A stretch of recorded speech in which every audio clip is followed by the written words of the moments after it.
Hey, ladies, it's time for another episode of the CSUSB Advising Podcast. Welcome back. As always, my name is Matt Markin, an academic advisor here at Cal State San Bernardino. On a previous episode, we learned about the Bachelor's in Social Work. And on today's episode, we're learning more about the Master's degree in Social Work, the MSW. And we're welcoming back to the podcast Dr. Carolyn McAllister, Director in the School of Social Work. Dr. McAllister, welcome again. Thank you so much. Nice to be here. So what is the MSW? How is the MSW structured? How's it organized? Perfect. So the MSW is a Master's in Social Work. And for us, it is the final degree in practice. So if you want to practice as a social worker, an MSW is really that terminal degree.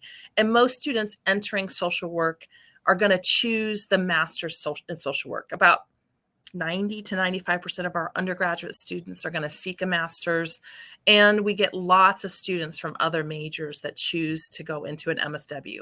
I myself was a bachelor's degree in psychology, and so I pivoted a little bit to get my MSW, but that's very common. So we see a lot of psychology students, a lot of sociology students, but also people from areas like business or math or engineering who realized what they really wanted to do was work with people.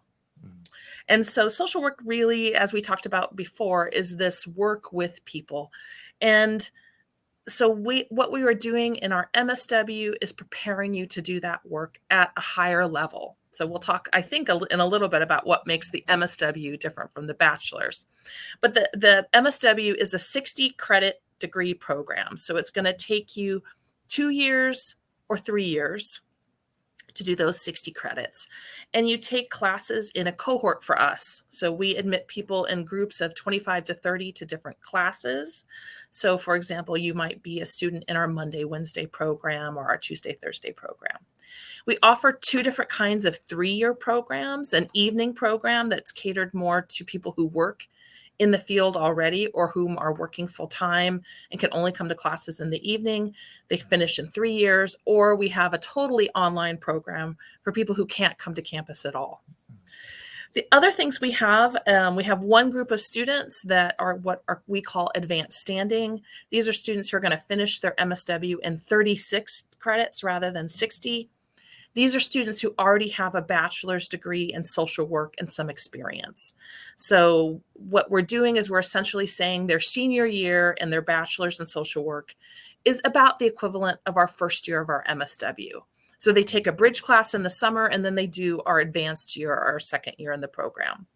The one other thing I want to talk about is that we have a pretty strong, it keeps growing, concurrent degree, one of the only concurrent degrees on our campus, and the first in the CSU to offer a master's in social work and master's in public administration.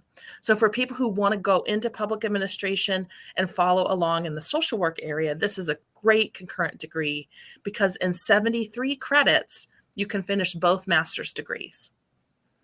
The other thing is that it takes most students about 3 years to complete that concurrent degree. But I love seeing those students because they're ready to work and run a social service organization. Yeah, it seems like a lot of variety for students at the graduate level. Yeah, this is our biggest program, the Master's in Social Work programs. Yeah. I believe we are in terms of like one major, we are the largest on campus. We admit somewhere between 100 and 150 students to our MSW every year. Wow.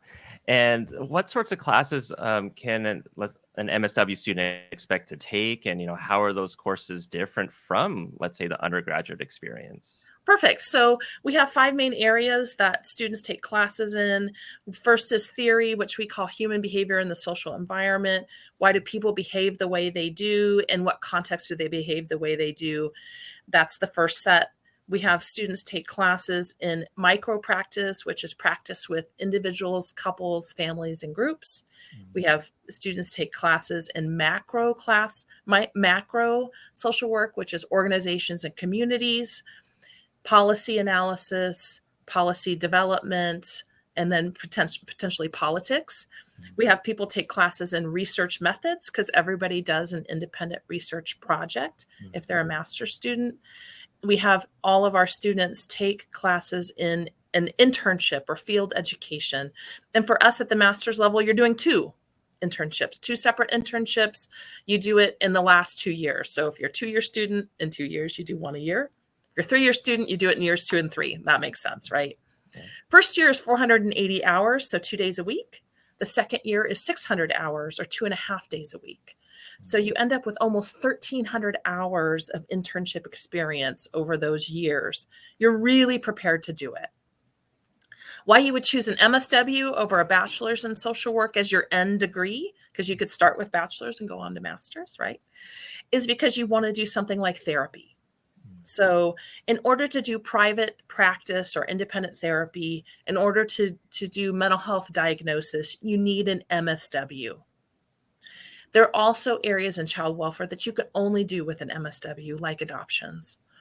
And at the more macro area, we're teaching you how to run an organization, how to really do community organizing at the master's level. So you're coming out prepared to maybe be the deputy director or the director of a county agency with this MSW versus your bachelor's in social work. So those are the reasons you would choose an MSW over just ending with a bachelor's. Yeah. And you're referencing the internship. So that kind of goes into my next question of, as an MSW student, what kind of activities are students involved in? Yeah, so they're doing these 2 internships, and we're placing you in a community agency. We're trying to match you to where you live, what you're interested in, and then we'll work with you to make sure that there's a supervisor present, that's a social worker, that you're getting adequate supervision, and that your experience is not just, pushing papers and answering phones. Mm-hmm. You're doing social work. We're not throwing you out there, but we're getting you prepared to work with clients, doing the work that you would do upon graduation. So we have such a wide range of internship opportunities. I really commend our field team for working to make sure students get top-notch experiences while they're in our program. Yeah. And then my next question then kind of leads into that is the career question. So what kind of career areas have you seen your students go into after graduation with the MSW? It is so wide that I can't list it all. Yeah. But child welfare is the biggest area of social work practice for MSWs. But that could be working in child protective services or an organization that supports kids. We see lots of students currently interested in school social work. And to do school social work, you're looking for a PPS after graduation, pupil personnel services degree, a certification. We don't offer it, but we prepare you for that if you want to do that. I see people work in hospital settings as hospital social workers, hospice settings, dialysis clinics. They work in the court systems. They work in prisons. They work in probation and parole. I've seen social workers work in universities. A lot of advisors may have an MSW, or if they work, like we have a care team on campus, both of our care team coordinators are social workers. We work in therapy, so we might work in outpatient mental health practice. I worked in mobile crisis. That's done with an MSW. You might work with kids in therapy. You might work with adults in therapy, older adults. You might work in a skilled nursing facility. I think I've probably barely scratched the surface. Lots of MSWs end up running agencies, nonprofit agencies, county agencies, larger agencies. And then we see social workers working in politics. So some of my very favorite politicians are MSWs. The one that comes to mind at the moment is Barbara Lee out of the Bay Area. She is an MSW, and she's very proud of that. Wonderful.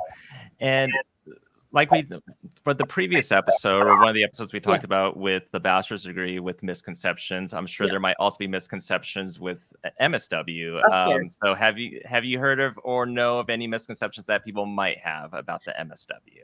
Yeah, I think one of the biggest problems is that, at least in the state of California, people can call themselves a social worker that don't have a degree in social work. Mm-hmm. So sometimes people will see somebody working in an agency as a paraprofessional, maybe offering goods and services, which is fine, but they may call themselves a social worker and have an associate's degree, not in social work. So they get this understanding of what a social worker does. We talked about this idea that social workers snatch children. And of course, we do remove children from homes if we need to. It's our very last choice.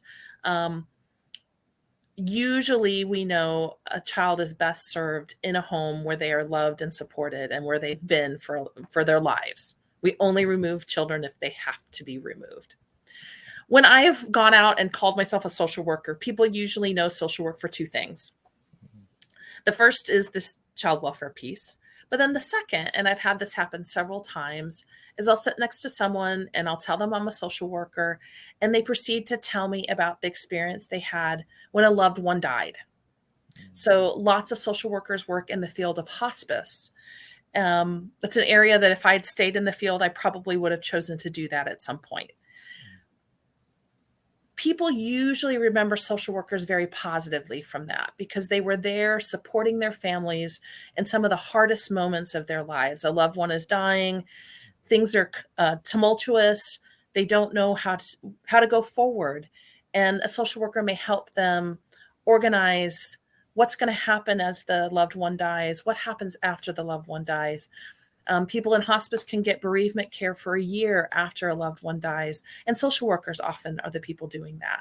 So I'm always excited. I mean, it's not good to have a loved one pass, but I'm excited when I know that that's how they've seen social workers, because that's such a positive thing. I mean, the death wasn't, but the support they got was.